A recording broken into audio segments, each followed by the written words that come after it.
Kitab 1 Korintus. Kejarlah kasih itu, dan usahakanlah dirimu memperoleh karunia-karunia roh, terutama karunia untuk bernubuat. Siapa yang berkata-kata dengan bahasa roh, tidak berkata-kata kepada manusia, tetapi kepada Allah. Sebab tidak ada seorang pun yang mengerti bahasanya. Oleh roh ia mengucapkan hal-hal yang rahasia. Tetapi siapa yang bernubuat, ia berkata-kata kepada manusia. Ia membangun, menasihati, dan menghibur. Siapa yang berkata-kata dengan bahasa roh, ia membangun dirinya sendiri. Tetapi siapa yang bernubuat, ia membangun jemaat. Aku suka supaya kamu semua berkata-kata dengan bahasa roh. Tetapi lebih daripada itu, supaya kamu bernubuat.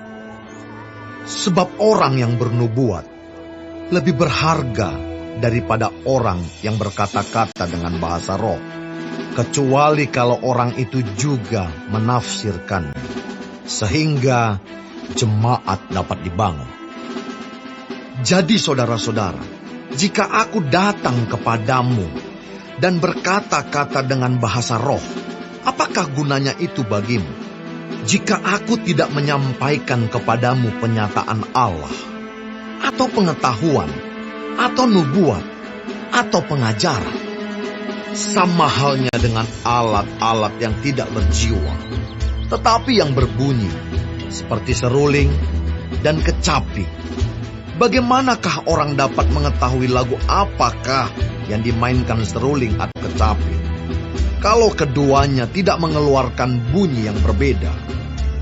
Atau jika nafiri tidak mengeluarkan bunyi yang terang, siapakah yang menyiapkan diri untuk berperang? Demikianlah juga kamu yang berkata-kata dengan bahasa roh. Jika kamu tidak mempergunakan kata-kata yang jelas, bagaimanakah orang dapat mengerti apa yang kamu katakan? Kata-katamu sia-sia saja kamu ucapkan di udara. Ada banyak, entah berapa banyak macam bahasa di dunia. Sekalipun demikian, tidak ada satupun di antaranya yang mempunyai bunyi yang tidak berarti.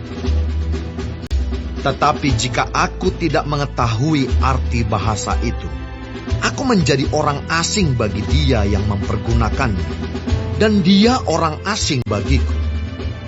Demikian pula dengan kamu. Kamu memang berusaha untuk memperoleh karunia-karunia roh, tetapi lebih daripada itu, hendaklah kamu berusaha mempergunakannya untuk membangun jemaat.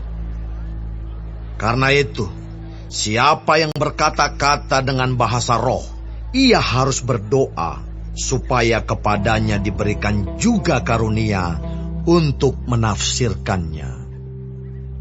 Sebab jika aku berdoa dengan bahasa roh, maka rohkulah yang berdoa, tetapi akal budiku tidak turut berdoa. Jadi apakah yang harus kubuat? Aku akan berdoa dengan rohku, tetapi aku akan berdoa juga dengan akal budiku. Aku akan menyanyi dan memuji dengan rohku, tetapi aku akan menyanyi dan memuji juga dengan akal budiku. Sebab jika engkau mengucap syukur dengan rohmu saja, bagaimanakah orang biasa yang hadir sebagai pendengar dapat mengatakan amin atas pengucapan syukurmu? Bukankah ia tidak tahu apa yang engkau katakan? Sebab sekalipun pengucapan syukurmu itu sangat baik, tetapi orang lain tidak dibangun olehnya. Aku mengucap syukur kepada Allah bahwa aku berkata-kata dengan bahasa roh lebih daripada kamu semua. Tetapi dalam pertemuan jemaat, aku lebih suka mengucapkan 5 kata yang dapat dimengerti untuk mengajar orang lain juga, daripada beribu-ribu kata dengan bahasa roh. Saudara-saudara, janganlah sama seperti anak-anak dalam pemikiranmu. Jadilah anak-anak dalam kejahatan, tetapi orang dewasa dalam pemikiranmu. Dalam hukum Taurat ada tertulis, oleh orang-orang yang mempunyai bahasa lain dan oleh mulut orang-orang asing, aku akan berbicara kepada bangsa ini. Namun demikian mereka tidak akan mendengarkan aku, firman Tuhan. Karena itu, karunia bahasa roh adalah tanda, bukan untuk orang yang beriman, tetapi untuk orang yang tidak beriman. Sedangkan karunia untuk bernubuat adalah tanda, bukan untuk orang yang tidak beriman, tetapi untuk orang yang beriman. Jadi, kalau seluruh jemaat berkumpul bersama-sama, dan tiap-tiap orang berkata-kata dengan bahasa roh, lalu masuklah orang-orang luar atau orang-orang yang tidak beriman, tidakkah akan mereka katakan bahwa kamu gila? Tetapi kalau semua bernubuat, lalu masuk orang yang tidak beriman atau orang baru, ia akan diyakinkan oleh semua dan diselidiki oleh semua. Segala rahasia yang terkandung di dalam hatinya akan menjadi nyata, sehingga ia akan sujud menyembah Allah dan mengaku, sungguh Allah ada di tengah-tengah kamu. Jadi bagaimana sekarang saudara-saudara? Bila mana kamu berkumpul, hendaklah tiap-tiap orang mempersembahkan sesuatu. Yang seorang mazmur, yang lain pengajaran, atau penyataan Allah, atau karunia bahasa roh, atau karunia untuk menafsirkan bahasa roh. Tetapi semuanya itu harus dipergunakan untuk membangun. Jika ada yang berkata-kata dengan bahasa roh, biarlah 2 atau sebanyak-banyaknya 3 orang, seorang demi seorang, dan harus ada seorang lain untuk menafsirkannya.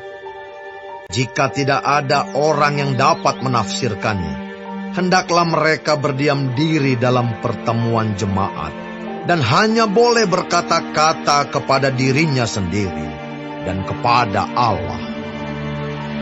Tentang nabi-nabi, baiklah 2 atau 3 orang diantaranya berkata-kata, dan yang lain menanggapi apa yang mereka katakan.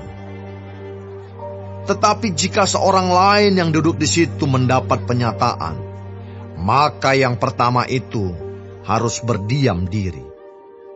Sebab kamu semua boleh bernubuat seorang demi seorang, sehingga kamu semua dapat belajar dan beroleh kekuatan.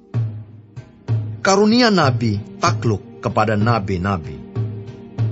Sebab Allah tidak menghendaki kekacauan, tetapi damai sejahtera. Sama seperti dalam semua jemaat orang-orang kudus, perempuan-perempuan harus berdiam diri dalam pertemuan-pertemuan jemaat. Sebab mereka tidak diperbolehkan untuk berbicara. Mereka harus menundukkan diri, seperti yang dikatakan juga oleh hukum Taurat. Jika mereka ingin mengetahui sesuatu, baiklah mereka menanyakannya kepada suaminya di rumah, sebab tidak sopan bagi perempuan untuk berbicara dalam pertemuan jemaat. Atau adakah firman Allah mulai dari kamu? Atau hanya kepada kamu sajakah firman itu telah datang? Jika seorang menganggap dirinya nabi atau orang yang mendapat karunia rohani, ia harus sadar bahwa apa yang kukatakan kepadamu adalah perintah Tuhan. Tetapi jika ia tidak mengindahkannya, janganlah kamu mengindahkan dia. Karena itu, saudara-saudaraku, usahakanlah dirimu untuk memperoleh karunia untuk bernubuat, Dan janganlah melarang orang yang berkata-kata dengan bahasa roh. Tetapi segala sesuatu harus berlangsung dengan sopan dan teratur.